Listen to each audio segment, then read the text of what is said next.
All right, we are, in fact, live. I am waiting for my Cameron George colleague, named Cameron George, who is my Cameron George colleague by definition, to join. We had a tiny bit of a technical glitch, so we are about 4 minutes behind ourselves.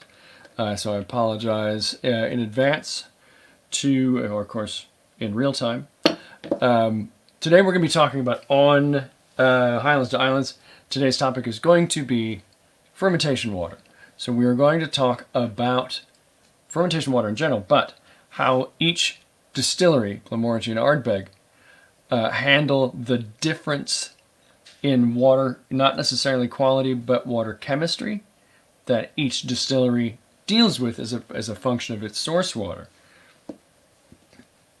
The challenge there is that in Scotland, of course, there is no monkeying around with your water. The water that is your source is your source. You cannot add calcium, magnesium salts. You can't chlorinate it. There's nothing there that will allow for within SWA regulations. There's nothing there that would allow for that sort of thing. So craft brewers among you, you'll know that the idea of Burtonizing your water or adding calcium salts, magnesium salts, calcium carbonate to your distillation water, your fermentation water in that case, is not an allowable thing. So we can't do it. We work with what we have to work with, and that's what we have to work with. So when you look at the different distilleries, Glenmorangie and Ardbeg, those two distilleries are working with decidedly different water sources. One is spring-fed water resource, that's Glenmorangie. The other one is not. The other one is lake-fed. Loch Ugadal is the water source for Ardbeg. One of them is hard water. The other is soft water. I'm just checking on camera to make sure that I gave him the right link in. There he is. That is terrific. Adding to the stream, and we're live. I'm going to change this so that we have the groovy letterbox look. Oh, look at how cool that looks. Love it. If you got me, brother, that's awesome. I was just explaining to the folks who tune in to this broadcast that the idea behind talking about all of this stuff, as we laid out in the preview last week, is that we have decidedly different situations at Glenmorangie and Ardbeg for producing distilled spirits. Fermentation water clearly is one of those things that is quite different at Glenmorangie versus Ardbeg. Not only are they obviously two different water sources because they're in far different parts of Scotland, but the chemistry of that water, the geology behind that water, that's the stuff that changes, and it changes kind of everything about the process. We can and we will sort of look at and disseminate and argue over the effect that it has, the effect on each that it has on the final product in terms of, okay, Ardbeg soft water, Glenmorangie's hard water. What's the net effect? What are we talking massive differences in terms of organoleptic presence, or is it one of those things that is it's subtle, but it's important? So digging into it, I'm just going to throw a question out to you. Oh, Catherine. Hi, Catherine. How's it going? Tell me a little bit about, because you've been and I haven't. You've made the walk up to Ugadal and I haven't. What's going on up there? From the aerial views and such, it doesn't look like a huge place. But clearly, we're not only taking fermentation base, but processed water from there as well, right? It's really actually quite interesting, even though, it's not an incredibly large space. There is an elevation gain, which makes a lot of sense when you're walking up to Ugadal. Because it is an ambatropic water source, it's fed by rainfall, as many of the Scotch distilleries and water sources are in Scotland. What's really unique about Ugadal is that it kind of sits at the base of like quartzite, I don't want to call them mountains, but foothills at the very least, which means that water runs downhill quite quickly. without an opportunity to really start to pick up a lot of the minerals that we pick up over at Glenmorangie because of Tarlogie spring water. What it does have the opportunity to do is once it starts to kind of basin out a little bit, is it actually sits in contact with peat. So it is a very, very peat-rich water source. You can even see this in the coloration of it. It's this dark golden brown kind of amber, where where the water is actually almost the same color as the whiskey. And so sitting adjacent to that peat and right next to it actually, continues to soften it and make sure that it is a wonderful acidic water source, which is actually said to be one of the preferred styles of water for whiskey production. Right on. I'm rapidly changing a battery in my not a problem. camera, so I disappeared there for a second. But It's a magic trick. One of the yes, exactly. And I'm still disappeared, but now I'm back. I will be back in 5 seconds. There we go. It's live TV, folks. So, to your point, what's happening at Ardbeg produces a different level of acidity. And you're combining the acidity of the water and the acidity of the raw materials, because exactly. the barley coming in is has a relatively high degree of phenols. Then that's going to change the acidity of your fermentation base as well, which is clearly something that is a much different situation at Glenmorangie. So, as you said, what's really interesting about that is right there mentioning acidity. Before we even start talking really about fermentation and before we start talking about distillation and aging for sure, there's an immediate link that kind of fires off in my mind to overall profile of the whiskey with Ardbeg as well, where it is something that's heavily peated, but you also get this incredibly beautiful acidic note, thinking lime peel, lemon as well. And that's immediately attributed to both water source and also the phenolic content of the malted barley as well. Yeah, it's a very cool. The thing about it, I mean, you could easily say that, and I've even heard Bill say on occasion that, Glenmo, for example, that the fact that there's a mineral richness to the spring water at Glenmorangie makes a difference, but in the final analysis, it may not be more than, say, 10% of the entirety of the flavor profile of Glenmorangie. It's those underpinnings, like you'd mentioned with Ardbeg. It's the subtle underpinnings that are created in the final distillate based on what the fermentation water brought to the equation. Now, I've heard tell on Islay in particular that in the driest parts of the year, there are distilleries on Islay that do have to shut down because their source water runs dry. Has that ever happened? I mean, not ever, but has it happened in recent memory at Ardbeg? Not in recent memory at Ardbeg have we had to shut down during the drier months. The Loch Ugadal is a very plentiful water source. I would imagine something like that happening probably more at maybe a Bunnahabhain, which, and again, not being a historian by any means on Bunnahabhain, but just knowing the set of circumstances that the water source that they draw from, a spring-fed, hard water source. I would say that might be, something that maybe they have gone through a little bit, closer to recent memory. Right on. Yeah. And there is, at least some of the distilleries on Islay are sharing a singular water source. And yet, that's Ardbeg's not one of them. Ardbeg's exclusive water source is Ugadal, and none of the other distilleries on the island have access to or usage rights for it. Do I have that right? Yeah, you've got that exactly correct. Isla's Scotland's a weird place in general. I mean, like we had, mentioned that we wanted to kind of get into a little bit of geography. Scotland is essentially the home and the birthplace of modern geography, so that's pretty cool. And with a topography and a landscape that ranges between like 29 million, it's 2,900 million years old and 60 million years old. Like that's a really wide breadth there. Right. Yeah. right? Yes, And on Isla, some of the oldest surface rock on the planet is on the Rins of Isla. Yeah, totally. and it makes sense when you start looking at Isla as well. There's so many different water sources there as well that range from Ardbeg, which is incredibly soft water, really really peaty, acidic.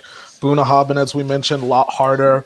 Bomor, which kind of uniquely gets a little bit of both because it's rich in limestone and quartz, but also sits in peat as well. So Right. it's a strange island. It certainly is. Of course, with 9 functioning distilleries and plans for more, the demands on that part of Scotland are going to continue to increase. What I find particularly compelling about Islay as a microclimate is that it's sort of separate from what happens on the rest of Scotland to a degree. It's the only place in Scotland I've been to that are living actual palm trees exist on the south side of Islay, and that's a function of the jet stream. The jet stream tends to be almost uniformly south to north as it enters the sort of the UK airspace, and Islay being the southerly bit tends to be the benefactor of or the beneficiary of that. So you end up with all of these things that are unique to Islay. I pulled a thing off the internet just talking about what tends to be the mineral content of the waters in different regions of Scotland. So with Islay, there tend to be higher concentrations of nitrate and sulfate, potassium. Calcium is a mid-range. Chloride is relatively high. Magnesium is quite low. So there's one of those things that differs between Islay and the coastal North Highlands.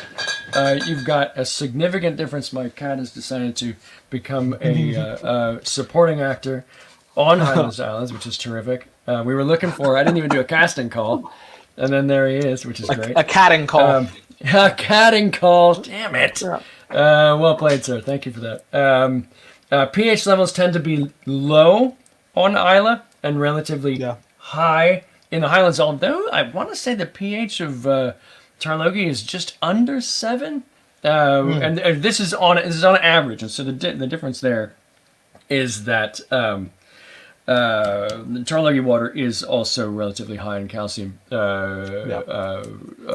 content, so that's going to drive the pH down. And then total hardness score. So total hardness score, this is just on average.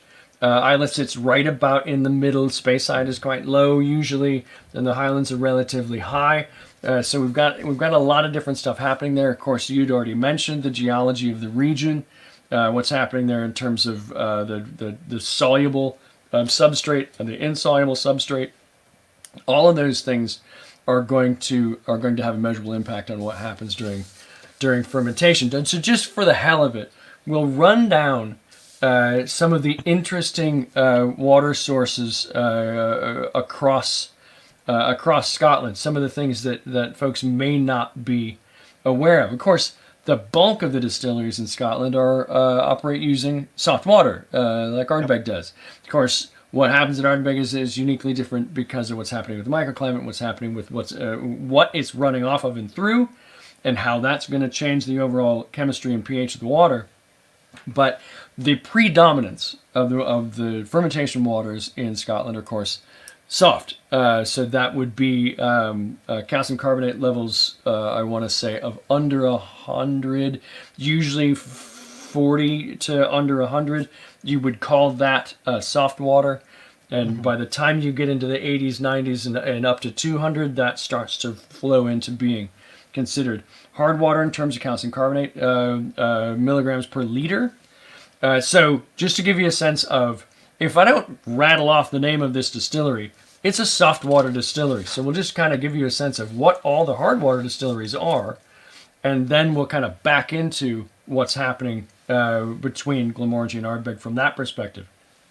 Now, moving over to Glenlivet. So Glenlivet is run off of a well, and the water is considered to be hard water at Glenlivet. So sometimes whiskeys like Glenlivet and Glenfiddich, people look at them and they think, well, these are typical. These are sort of benchmarks for the category.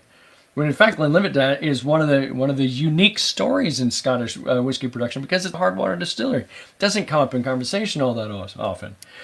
If you move over to the all of the distilleries that draw their water from lochs, those are all soft water distilleries. In terms of distilleries that pull their water from burns and rivers, the hard water, the waters considered hard from burns and rivers include, let's see here, Bunnahabhain, Cragganmore Daftmill, Dalhuin, Glenlochy, Glenmurray, they're in Elgin, and Lochside.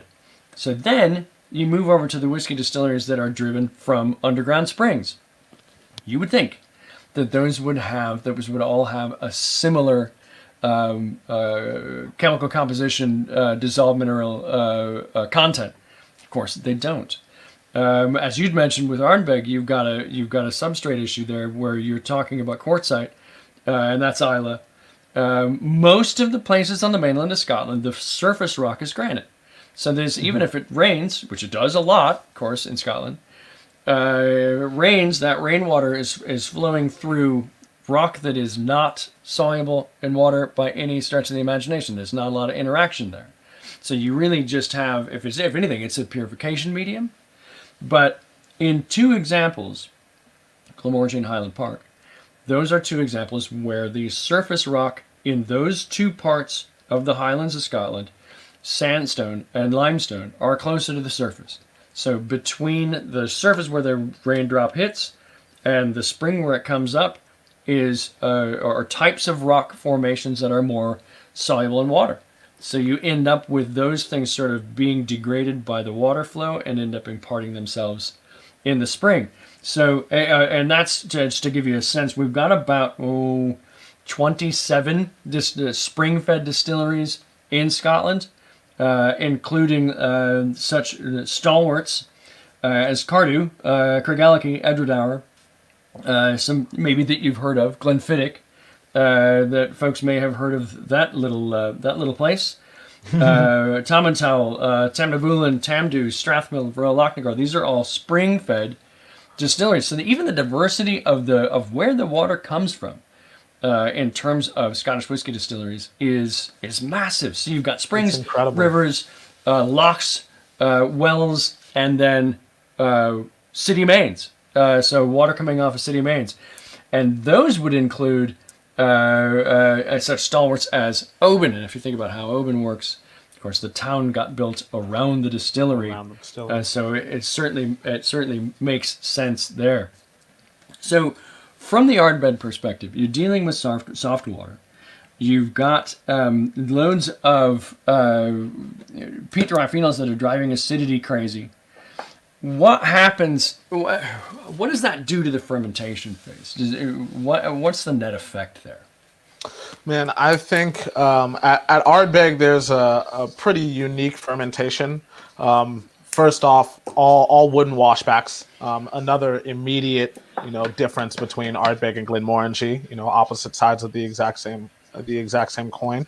The fermentation at Ardbeg starts to develop this really beautiful kind of like almost soured note, like really, really almost very pronounced soured note, where you can start to see a lot of that acidity very, very early on. The esterification at Ardbeg at 50 to 55 hours is absolutely incredible, and it starts to produce some really beautiful, very floral notes that you see represented in Glenmorangie, but for a totally different reason, if that makes sense. Right on. Yep. Yeah, absolutely. And at some point, I forget what our schedule is, but fermentation medium, I believe, is a topic for within the next 4 episodes or so. And so we'll end up talking quite a lot about how a stainless steel fermentation vat is going to create a certain environment, whereas a wooden Oregon pine or larch washback is going to create a different fermentation environment. As far as one of the things that tends to come up in conversation quite a bit, and you'd mentioned that the interaction between Ardbeg's runoff water, what goes into Ugadal, what goes out of Ugadal into Arnhem Based, and what flows down the hill into the distillery as fermentation and process water. For one thing, the temperature of it is going to be very important.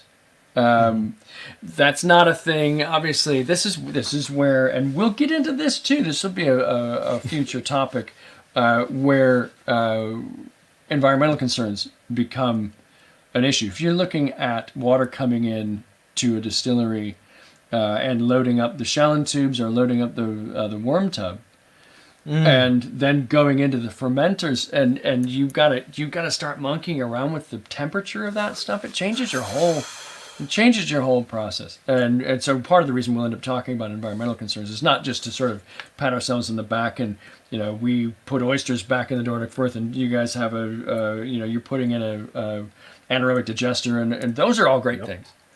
But and we'll do the research on this because I don't have an answer for it.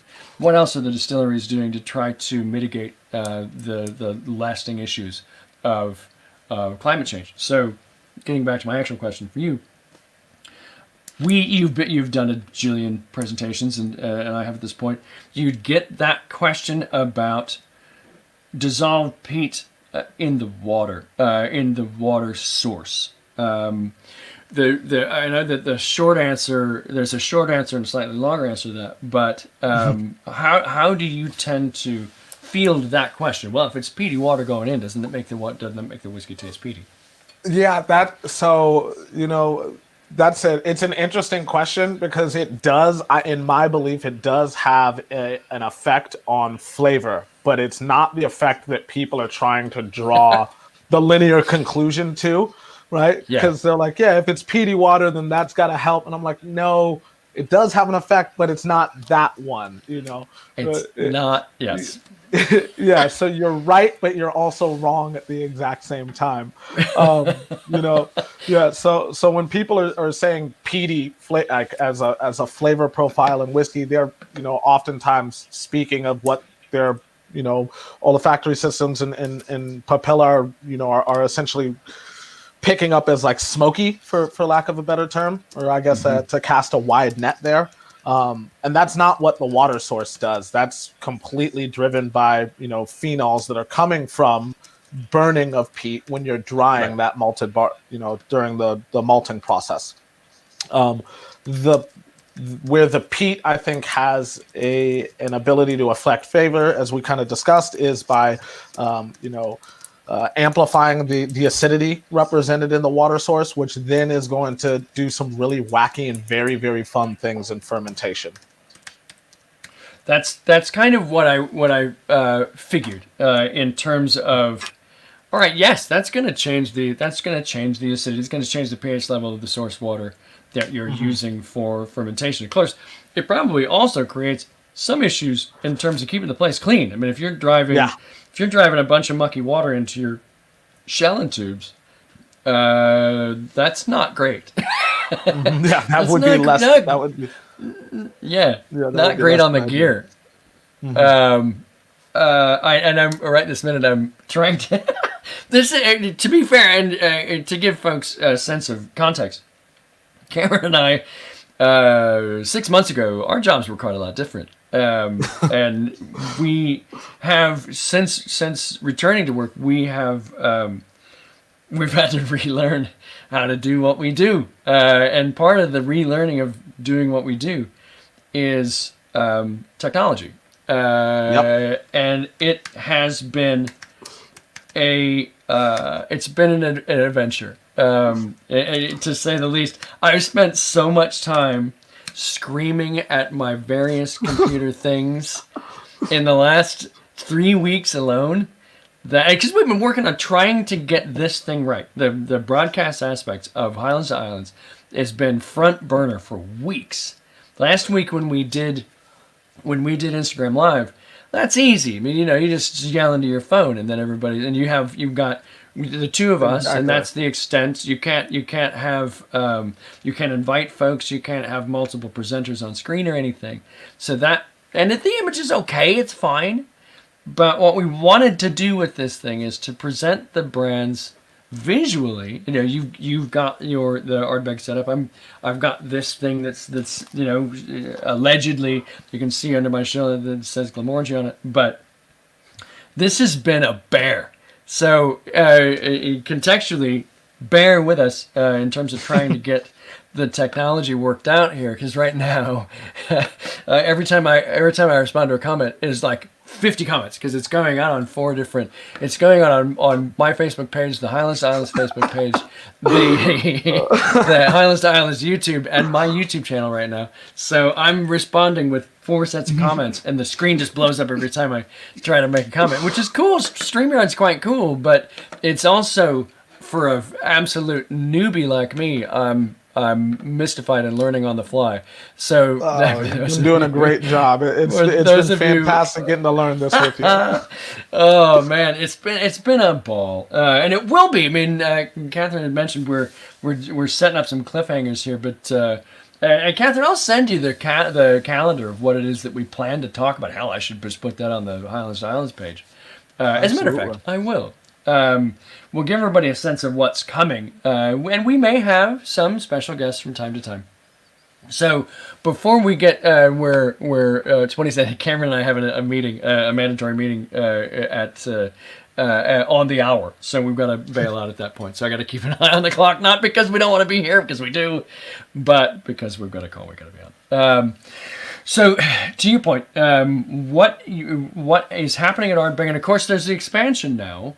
Has anybody really talked, specifically to you or any of the process folks about what doubling the capacity at Ardbeg is going to do to the supply of Ugadal water? I mean, does that create problems or no? So that has not been a topic of conversation that we've been privy to just yet, but I'm sure Brendan McCarran, who I'm positive is going to be watching this live stream, will follow up with us on very, very shortly here. Yes. I asked him a few questions this morning. What I can say to the expansion at Ardbeg is that it's theoretically will double capacity. But in actuality, there will be a ramping up to that. So it won't be one day we go from 1.2 to to 2.4 million liters of spirit produced annually. There's going to be some learning curve. I'd imagine there's going to be some learning curves. I'd imagine there's going to be some knobs and bells and whistles that have to be dialed in. And so that'll take time. That'll take some time. And also understanding the water source and the ecosystems around us, and how it'll have a net effect on the distillery's operations and vice versa, will be of paramount importance. Right on. And I'm guessing, this is again me assuming, I don't want to do a whole lot of speculating, but I'm assuming that you wouldn't, as Ardbeg, you wouldn't install a bunch of stuff that your water source couldn't support. So I'm guessing that those studies have been done. And of course, this probably isn't news to anybody at this point, that Mickey Heads is retiring as of October, and that Colin Gordon from Port Ellen Maltings will be taking over as distillery manager at Ardbeg, effective. I'm not sure what his first day is. It may have already happened. October. Okay, so there'll be basically a kind of a passing of the torch. That's fantastic. So the future, environmental concerns, water source concerns, everything Ardbeg. But those things that up to now have been Mickey's domain, Colin takes over some challenges in terms of managing a new distillery, basically, because you've got the two. Correct me if I'm wrong here, but the 2 stills currently in operation at Ardbeg will not be moved to the new still house. It will be 4 new stills. Is that? Yes, do I have that right? That's my understanding of it as well. Yes. Okay, so and there's a break-in period for stills where you're not really going to get consistent, measurable, gaugeable results for a few months. So I'm guessing that everything will be in operation at the same time, and then the 2 currently will be decommissioned and all that kind of crap. So Colin's got a lot. He will have a It's lot on his plate by the time he it's going to hits be the an ground. interesting, one of the things I love about Ardbeg is the ability to look back retrospectively and kind of timestamp things. That's one of my absolute favorite parts about Ardbeg is that you can look back at its history and really see the effect on not only the distillate, the effect on the business as well, that specific points in its history have. I think that this is going to be one of those points where 10 years from now, I'd imagine that the bottlings that come out are going to, have a pretty heavy historical significance as the new still house, the new a new distillery manager, all of these things happening at once. Right, right. Yeah, that I mean, for a distillery that is now 205 years old, to have such a retooling or a sort of a wholesale reinvention of itself without losing its sense of Ardbegness. I mean, it's still in the same place. It's still going to look basically the same. The processes are all going to be exactly the same. But this is like dropping a Ferrari engine under the hood of a Volvo or something. I mean, it's about to begin performing feats and stunts and tricks that are heretofore unimaginable at Ardbeg, which will be fascinating to watch. And to your point, the distillate that comes out that'll be mature in 5 years for Wee Beastie and beyond for the rest of it. Yeah. It will certainly be an interesting thing. That's one of the cool things. If I make it another 5 years before they just show me the friggin' door, it'll be really interesting to taste. It'll be the first thing. It'll be the first canary in the coal mine. In terms of this will be the first expression, since it's permanent now. It'll be the first expression to reflect the new stillhouse. And obviously, with Colin and Brendan, Dr. Bill, Julian, all at the helm, that I have less than zero worries. But just organoleptically, I'm interested. I'm vitally interested to see how this thing goes. It should be. What I'd really like to see, and I'm probably going to get in trouble for saying this, so I should have probably just stopped. I should have just stopped. Mute. Stopped. Yeah, mute. Right? Yeah, my audio broke up here. But I would absolutely love to see, again, Brendan and Dr. Bill, if you're watching, plant the seed right now. But there we go.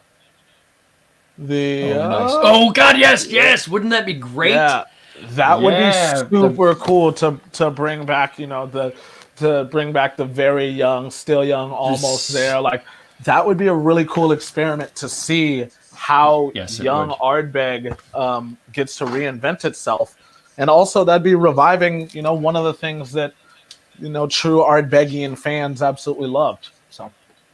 Absolutely, and what's cool about that is we also have an excuse to shoot more whiskey into space, because now we have, we got new stills. We might as well go back to space with it. No one in production or marketing is going to allow us to make those decisions on any level. So we can kind of say whatever we want, which is great. I love that. So what in the macro, what's happening at Ardbeg is just like everything else about Ardbeg. It is a microcosm. It's a microclimate. It's a microcosm. It's the rules apply there only. It's a bit like quantum mechanics. It's the stuff that make Ardbeg run only really works at Ardbeg, and that includes obviously the Ugadal's water source. Now, the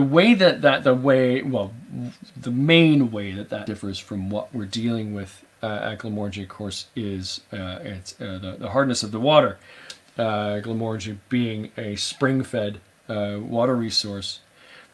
That doesn't, as I'd mentioned before, just because, and I was under the mistaken impression when I started working with Glenmorangie as a whiskey that if it's spring-fed, it must be hard water. Because it's not runoff anymore. It's not lakes and rivers and streams, and Scotland, of course, is quite a wet place.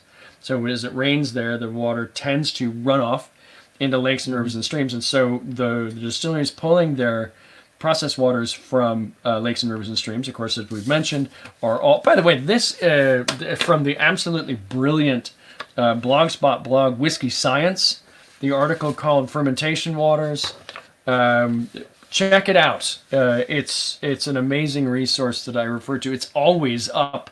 It's always a tab in my browser all the time because there's so many times that I end up referring to the content in that blogspot post. So the fella that wrote this, and this was 6 years ago that this blog post came out. I can never remember his name, but the Whiskey Science guy. Kudos to you, man. This is amazing stuff, and there's tons of them. So. What's happening at Glenmorangie in terms of being spring fed, as I mentioned, that's not unique in and of itself by any stretch of the imagination. In fact, there are loads and loads of distilleries that are spring fed. However, that doesn't necessarily by default mean that it's hard water. As I was under the mistaken impression of for quite a number of years. It depends on the geology, like it does at Ardbeg. Of course, we're not dealing with the challenges associated with peat, with peat as a flavor resource, as a phenolic resource, or in the source water, really in any capacity. So the pH that we deal with is not. It isn't affected by that. What is, of course, is the underground geology. So at Ugadal, you've got it's essentially if it rains, you've got immediate access, right? I mean, it's pretty well immediate runoff, and then Ugadal. And I remember hearing somewhere where there were some fluctuations. Do they still have the thing? Do they still have the treasure chest up there with the bottle of Ugadal in it? Nice. That's such a cool touch. Did you take a pull off of that when you were there? No, I did not. I didn't. Blackmore and I were drinking some mini bottles of 77. Of course you were. Man, I hate that guy. I don't. I love him to death, but I hate that guy. But that's a perfect place to do it. And there's the tradition where you take a little bit of the Ugadal out of the treasure chest and you give it back to the loch. Yeah. Very cool. That's such a cool tradition. So Ardbegian. It's very, very Ardbegian. Yeah, totally. And that's the thing about Ardbeg that I absolutely love is that it's, like I mentioned, it's like its own quantum mechanics puzzle. The things that happen there that just don't happen anywhere else. And again, it's not unique. Better or worse. It's just different. So Glenmorangie hard water. And the reason for that, again, the same reason that they deal with it at Highland Park, is because there is more limestone sandstone that is closer to the surface. In those two areas, in the part of Orkney where Highland Park is, and in the part of essentially the Black Isle area where Glenmorangie is near the town of Tain off the Dornoch Firth, so you end up having this rocky substrate that's dissolving into the water. So it takes instead of being rainwater, I mean, it is rainwater, but it rained 100 years ago, and then became Tarlogie water over the course of time. And you've been there, you've seen it sort of bubbling up from the sandy surface underneath, and it's fascinating. It's not as though that's the spring, that's the part of Tarlogie that's been made accessible, not to the tourists, but it's the part that's been made accessible for testing and that sort of thing as well. It's the main spring that drives the distillery. But there are springs all over. That's why that whole like 700 acres of property in and around the springs. That's why Glenmorangie owns it all, because there are springs popping up all over the place that essentially feed into Glenmorangie. You raised an interesting point there as well. Something that you said was that it rained 100 years ago, right? It's on first appearance, it seems that all water sources in Scotland, no matter whether they're fed by burns, streams, rivers, springs, peat bogs. The source of the source is rainwater, but it's the set of circumstances that are applied to the treatment of that water, not necessarily how it's treated, but the set of circumstances that it undergoes, whether it's picking up minerals from like you had said, sedimentary rocks that are essentially dissolving minerals directly into it, whether it's sitting adjacent to peat bogs. The source of these waters is generally rain, but the set of circumstances is what makes them truly individually unique. Right. Yeah, absolutely. And what's nice about I think Scotland's approach to whiskey making is that it leans into and celebrates the diversity that is thrust upon it by just those things that you'd mentioned. The all of the factors that make an individual place that a distillery happens to be sitting on, what happens there happens only there. That's the magic.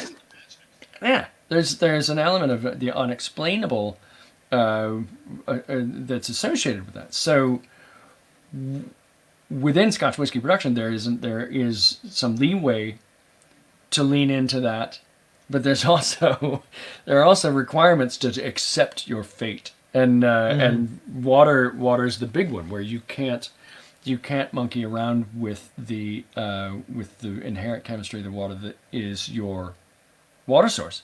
So there's the idea with certain types of beers that a higher calcium and magnesium concentration in the water makes the production of that particular beer style easier. Well, it almost facilitates it to a degree.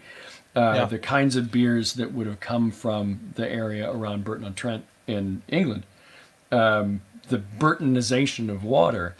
Brewers can do that. They can add calcium and magnesium salts to their water if they want to produce that particular style. Of course, Scotch whiskey producers can't. They can't do that. So what you have... Could you theoretically take things out?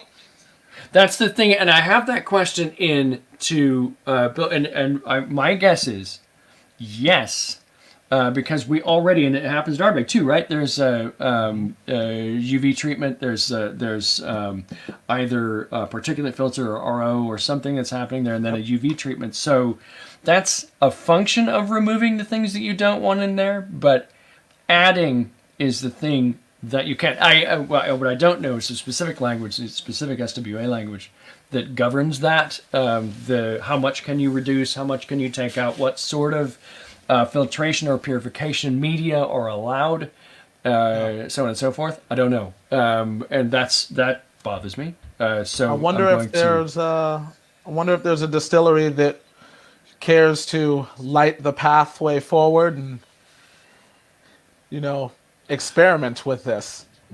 Well, yeah. I mean, if you probably have sat around using filtered water and distilled water as your cut waters for whiskeys, and they're different things. So what would happen if you used, it'd be expensive as hell, if you used distilled water for your fermentation waters? Exactly. I don't know. Yeah. It'd be really interesting to find out. It would be, again, prohibitively expensive. But so what we're dealing with at Glenmorangie, and this was one of those things that came up in this article. It tends to be that the fermentation elements of hard water tend to produce a little bit more of a lighter and fruitier thing, whereas soft water tends to produce a little bit more of a slightly heavier style, or an oilier or more like ripened esters, sort of a vibe, and that's certainly the case with what's going on at Glenmorangie. The fermentation times, and this is one of those things that there are a lot of different things about what happens at Glenmorangie and Ardbeg, but one of the things that isn't different is fermentation time. So we're both sitting at about 56 hours of fermentation time. And so that in and of itself, if your fermentation time is static like that, you would think, just in terms of just the logic puzzle, that the resulting distiller's beer would be you take out the peatiness as the straight obvious difference maker, you'd think that, okay, well then those should be relatively similar distillers beers. Like why wouldn't it stand to reason that Kalila, unpeated Kalila fermentation distiller's beer, why should that taste different from Glenmorangie's distiller's beer? Of course, it wouldn't. It does. But what we're dealing with up there is that yeast behave differently in a calcium-rich environment. If you were brewing, it'd be a bit of a problem because calcium tends to encourage, and we were talking about this morning, yeast flocculation. So yeast clumping and checking out. Higher calcium fermentation environments, if you're making a beer, your typical beer, flocculation is a problem because the clusters take themselves out of solution and therefore out of the process and out of the conversion of sugars to alcohol. So you tend to have a lower conversion rate as a result in high calcium environments. However, because we've got the operating temperatures that we're dealing with at Glenmorangie and the sustained specific gravity levels that we're dealing with, it doesn't end up being, the flocculation isn't the same kind of issue that you would deal with if you were just straight up brewing a beer.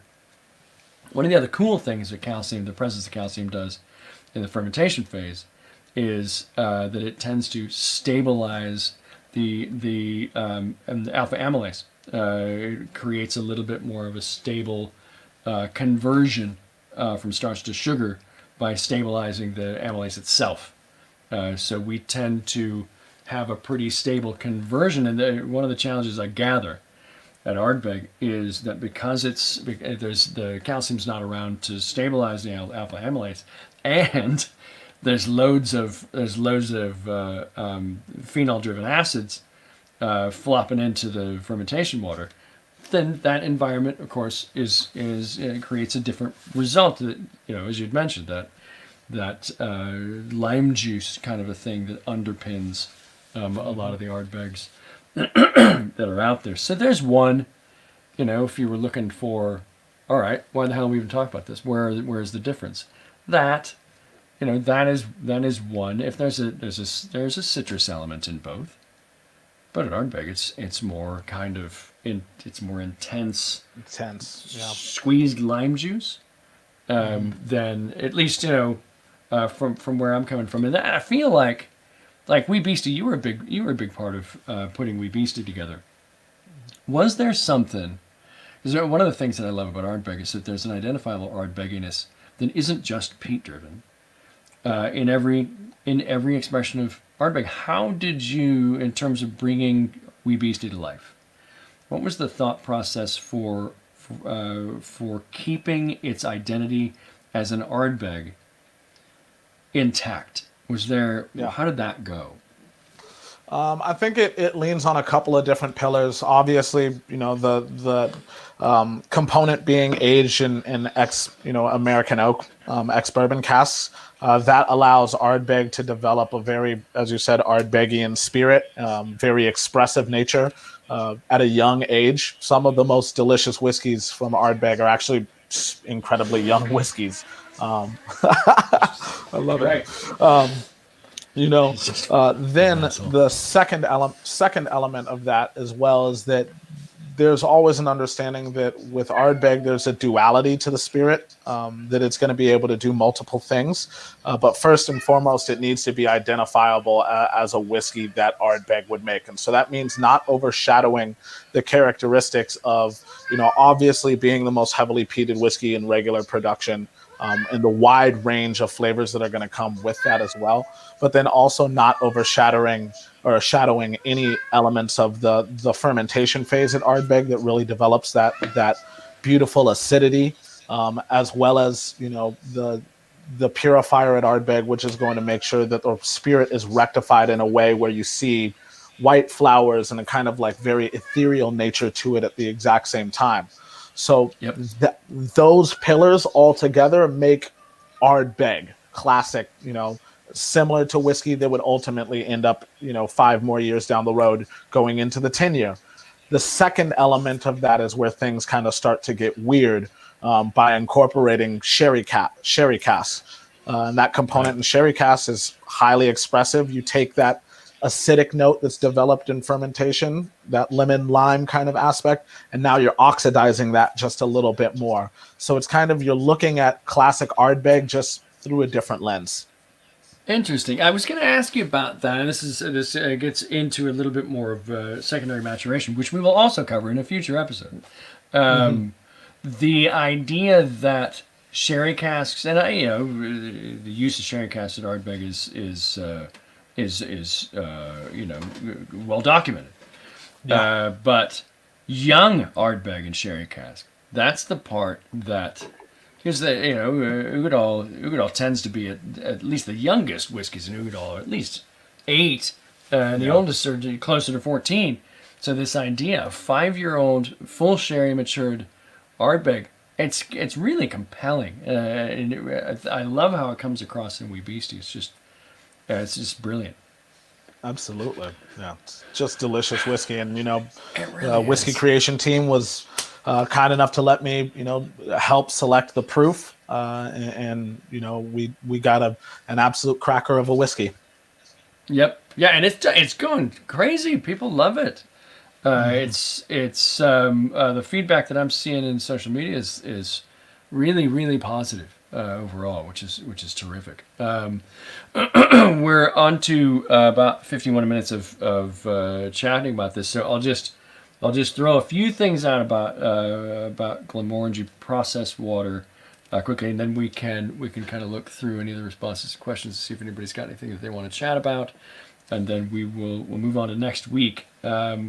So with Glenmorangie, in terms of the research and the organoleptic evaluation of the new make at Glenmorangie, it tends to be accepted among the Whiskey Creation team that the net effect of the hard water environment in the production of Glenmorangie, on the front end of that, the yeast tends to be more. It's a bit like if the yeast was hanging out at an all-day buffet. There's more. It's a more nutritive medium, so the yeast tends to be able to work with greater efficiency because it's healthier in general. And again, that doesn't necessarily mean that that's a better situation. It really just depends on the style of whiskey you're trying to make. So that's the case.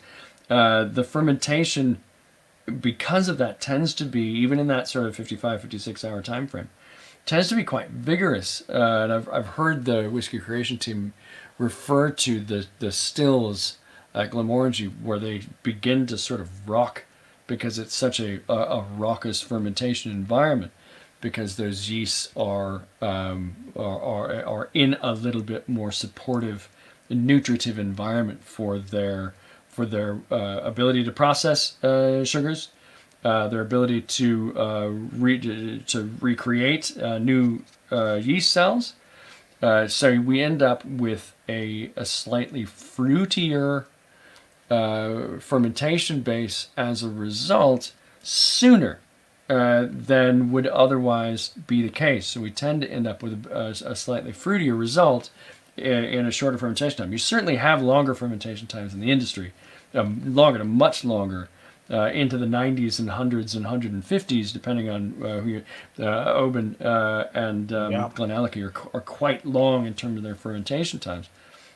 So we're getting there relatively quickly, which is nice. And then the specific organoleptics that tend to show up as a result, limonene is one that gets talked about a lot with Glenmorangie. Of course, that reference point on the nose and palate is citrus, and then linalool is another. Bill Brennan, Julian, they do the HPLC and the whatever the hell another thing is called, spectrometry readings, spectrometer readings, and they tend to see these two spikes, limonene, linalool. So you've got citrus and flowers. You'd find linalool in high concentrations in lavender, coriander seed, things like that. So you tend to have these two organoleptic spikes that are uniquely glamorangey in those two areas, that citrus and lavender. And you can, it's a bit like when you're trying to identify what's uniquely Ardbeggy about Ardbeg. Those are the things that are uniquely Glenmoe about Glenmoe, and that's attributable almost directly back to the use of hard water. So to sort of circle back around to answering the question about where are you, how is this a determination and a distillation of a sense of place? Without Sarlogi, there's no Glenmorangie. Just like without Ugadal, there's no ability to produce Ardbeg. It's as fundamental as that. The chemistry of it may or may not have a massive impact on the end result, but without those things, that whiskey stops being able to be it. And all of this stuff is a distillation of a sense of place. No more so than at Ardbeg. I've never had a whiskey that's more evocative of a sense of place than an Ardbeg 10. It's just it's impossible to find one, for me anyway. Absolutely. I think both distilleries are perfect representations of their environments, or the environments around them, the set of circumstances, the things that make them incredibly unique. Are really brought to life through the whiskeys that we get to hold in our glasses and in our hands every day. Yep. Yeah, and if you look at the structure of the portfolios, what I think is particularly interesting and borderline genius alchemy about what the whiskey creation team is doing at Glenmorangie and Ardbeg is that they sow an identifiable thread of place, of sense of place, into every whiskey that comes out of those two environments. Corey Vrecken and Ugadal and Beastie and 10, in terms of the permanent stuff. Those are, of course, they're very different from each other, but they're identifiably Ardbeggy things, Exactly. and same. Yeah, it's hardest probably to find the thread of Glenmorangie in Signet because it's so radically different. But even there's an orange oil, like a bergamot kind of a thing going on that harkens back to that orangey thing that connects all the Glenmorangies together. No pun intended. I was drinking it last night as I was walking my dog. Nice, very cool. And the walking got a little bit more, a little less straight line throughout. Nice, very cool. Exactly.